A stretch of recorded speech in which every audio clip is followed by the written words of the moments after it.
Assalamualaikum semuanya. Jangan pernah remehin usaha ini, apalagi pas bulan puasa.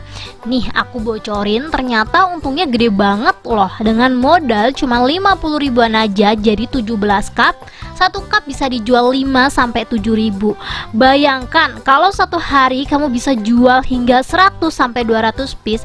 Kamu kaliin aja 15 hari, udah berapa untungnya. Yang penting jaga rasa tetap enak ya, biar usaha kalian terus jalan. Aku bakalan bagiin resep simpelnya, tonton sampai habis. Langsung aja di langkah pertama kita siapin dulu perjeli-jeliannya ya teman-teman ya, biar lebih higienis aku bakalan buat sendiri. Yang pertama di sini aku ada Nutrijel rasa kelapa, aku pakai 1 bungkus yang ukuran kecil. Untuk gulanya aku cuman pakai 2 sendok makan ya, biar dia nggak terlalu manis. Untuk airnya aku cuman pakai 400 ml. Ini kita buat Nutrijel seperti biasanya aja, cuman untuk gulanya aku kurangin ya, biar nanti warnanya nggak terlalu putih. Aku bakalan tambahin pewarna biru. Ini kalau teman-teman nggak mau pakai yang rasa kelapa, bisa diganti yang rasa cincau. Kenapa aku pakai Nutrijel? Karena menurut aku murah. Tenang aja teman-teman, karena ini tadi penambahan gulanya nggak terlalu banyak, jadi hitungannya masih tetap lebih murah ini ya daripada kita beli di pasar. Ini kita masak seperti biasa, pakai api sedang sambil terus diaduk biar dia nggak bergerindil. Kita masak sampai mendidih seperti ini. Kalau udah mendidih kita langsung aja siap cetak. Aku saranin banget untuk cetakannya pakai cetakan yang kotak ya, biar nanti kita motongnya tuh jauh lebih gampang. Kalau kalian nggak punya seperti yang aku punya, kalian bisa langsung aja beli nampan yang kecil yang berbentuk kotak, itu menurut aku juga sama aja. Ini lanjut Nutrijel yang kedua, untuk gulanya tetap sama ya, aku pakai 2 sendok makan dan 1 bungkus Nutrijel yang ukurannya kecil. Yang kecil kayak gini tuh harganya 1.800 sampai 2.000 teman-teman. Dan jangan lupa dimasukin acitnya kalau teman-teman mau, kalau nggak mau bisa di skip. Untuk airnya juga sama, aku pakai 400 ml. Biar warnanya lebih kuat atau lebih strong, aku bakalan tambahin pewarna lagi. Untuk strawberry ini aku pakai pewarna merah ya. Kalian bisa lihat sendiri warnanya seperti itu, tinggal dimasak lagi aja sampai dia mendidih. Caranya masih tetap sama kayak yang pertama tadi ya. Kalau udah mendidih kita diemin kurang lebih 2-3 menit, baru kita cetak kayak gini biar dia tuh clear gitu loh teman-teman, gak ada busanya. Lanjut untuk air gulanya, di sini aku pakai 300 gram gula sama 300 ml air ya. Ini langsung aja kita masak seperti biasa. Ini 2 gini aja tuh udah enak banget. Tapi kalau teman-teman mau ditambahin vanili atau vanilla, ditambahin daun pandan itu juga boleh, tapi menurut aku plain kayak gini aja nggak apa-apa. Nanti untuk rasa es buahnya kita ambil dari buah-buahan yang kita pakai dan jeli-jelian yang kita pakai. Ini kita masak kurang lebih 8-10 menit. Jadi kita masaknya agak lama ya, biar air gulanya tuh kental. Tapi tergantung sedikit banyaknya ya, karena ini tuh sedikit banget. Jadi 8-10 menit itu tuh menurut aku waktu yang pas. Tapi kalau kalian buat beberapa kali resep, disesuaikan lagi ya untuk waktunya. Ini air gulanya udah mendidih, kita matiin aja dan kita lanjut potong-potong jelinya. Kenapa tadi aku saranin kalian pakai cetakan kotak, biar motongnya tuh jauh lebih gampang ya teman-teman ya. Kalian bisa lihat sendiri, tinggal aku garis-garis aja pakai pisau, dia udah kebentuk kotak-kotak gitu, cakep banget. Ini yang kelapa udah selesai, aku lanjut yang strawberry. Yang strawberry ini aku bakalan serut pakai serutan keju. Kalau menurut kalian pakai serutan keju terlalu kecil, kalian bisa pakai serutan sayur. Nanti aku bakalan kasih link produknya di deskripsi ya, kalau kalian nggak tahu serutan sayur itu kayak gimana. Ini aku pakai sarung tangan biar dia tuh lebih higienis gitu loh. Tapi kalau teman-teman mau dipotong-potong kotak, nggak diserut kayak gini juga nggak apa-apa. Tapi menurut aku kalau diserut kayak gini nanti es buahnya tuh kayak lumer gitu loh teman-teman rasanya. Karena perjeli-jeliannya udah, kita lanjut siapin buahnya ya. Di sini aku udah siapin buah alpukat. Kemarin di tempat aku lagi murah teman-teman, 1 biji ini tuh harganya cuma 8.000, dan kalian bisa lihat sendiri 8.000 tuh kualitasnya udah cakep pol.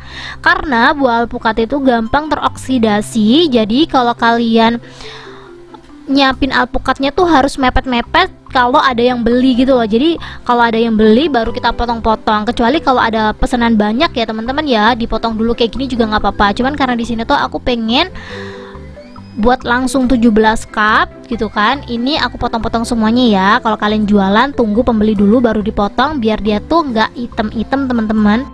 Untuk buahnya ini sengaja potongannya tuh aku kecil-kecilin biar nanti kelihatannya tuh dapatnya banyak gitu loh teman-teman, biar kita tuh kayak nggak pelit-pelit topping.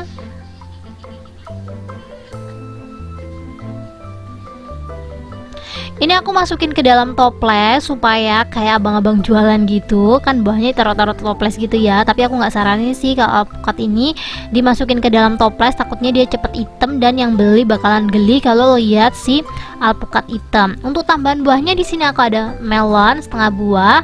Untuk potongannya sama ya kayak alpukat tadi, dan juga setengah buah semangka. Ini juga sama udah potong-potong. Di sini untuk kental manisnya aku butuh 425 ml. Ini aku pakai kental manis kiloan, nanti aku bakalan kasih linknya di deskripsi. Air gula yang udah kita masak tadi ditunggu dingin ya, baru dimasukin toples. Dan di sini juga aku ada nata de coco. Untuk nata de coconya aku pakai 1 gelas kayak gini aja. Kalau teman-teman mau pakai yang kiloan juga boleh ya, cuman aku butuhnya cuma sedikit, jadi aku beli yang gelasan kayak gini aja. Ini nanti aku bakalan bagi jadi 17 porsi, jadi per porsi tuh mungkin dapatnya 3-4 nata de coco. Menurut aku nggak apa-apa sedikit, yang penting semuanya sama rata. Dan untuk isian es buahnya ini udah aku siapin, jadi kalian bisa screenshot aja. Cuman ini aja yang aku butuhin teman-teman. Dan untuk gelasnya ini aku pakai yang ukuran 16 oz. Jadi 16 oz ini tuh lumayan gede teman-teman. Jadi kalau kalian jual 5.000 terlalu murah, karena emang ini isiannya bakalan banyak banget. Ini kalian perhatiin ya, aku cara ngisinya kayak gini nih. Ini aku pakai 1 centong. Terus ini juga melonnya aku pakai 1 centong. Kalau potongannya kecil-kecil ini kelihatannya banyak ya untuk isiannya ya. Lanjut di sini juga aku ada alpukat. Alpukatnya juga sama, aku pakai 1 centong.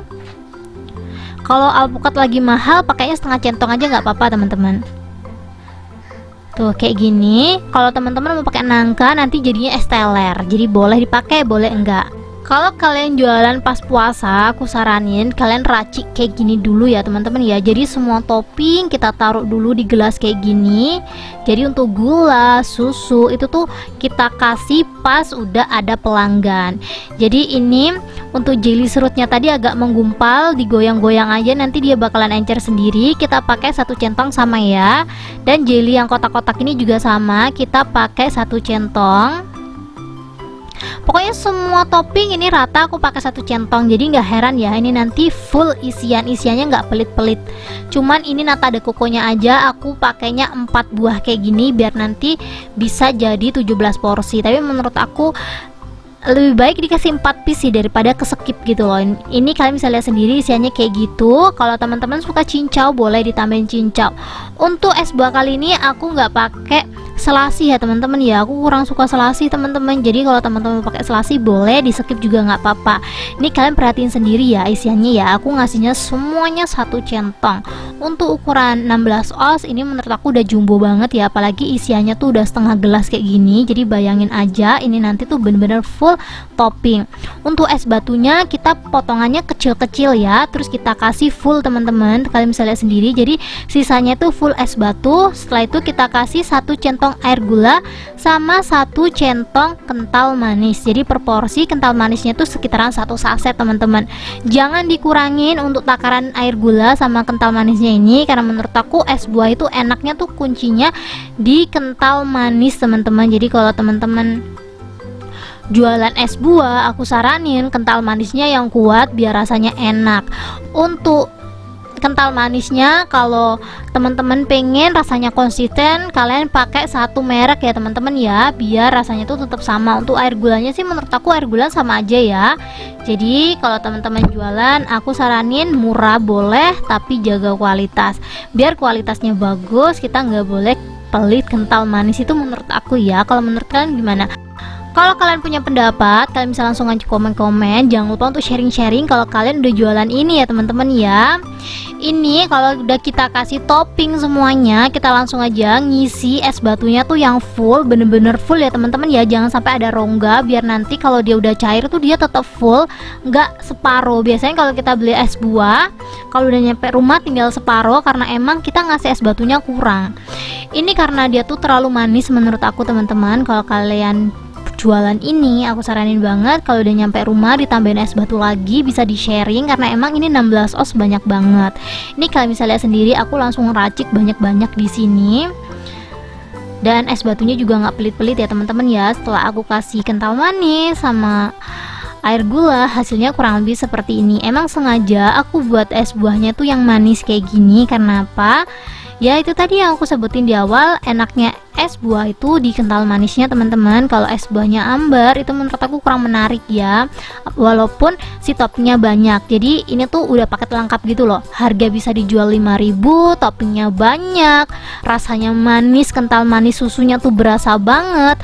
Dan ini kalian bisa lihat sendiri, ini tuh es buah jumbo dengan harga murah meriah. Pantes aja ya teman-teman ya, banyak banget kalau bulan puasa itu yang jualan es buah di pinggir jalan, karena emang untung es buah ini tuh bisa 2 kali lipat. Menurut aku resiko ininya tuh kecil banget karena masih bisa disimpan di dalam kulkas. Kalau emang hari ini nggak habis, besok disimpan di kulkas boleh banget. Ini kemarin aku jadiin stok bulan puasa ya teman-teman ya, jadi 3 hari aja masih oke banget dengan keadaan diracik. Apalagi dengan keadaan nggak diracik pasti dia bakalan awet beberapa hari gitu. Dan ini tuh rasanya enak banget, buahnya berasa, hampir bisa dibilang nano-nano karena emang toppingnya banyak rasa gitu ya. Yang penasaran langsung aja dicobain di rumah. Thank you buat teman-teman yang udah menonton video aku sampai habis.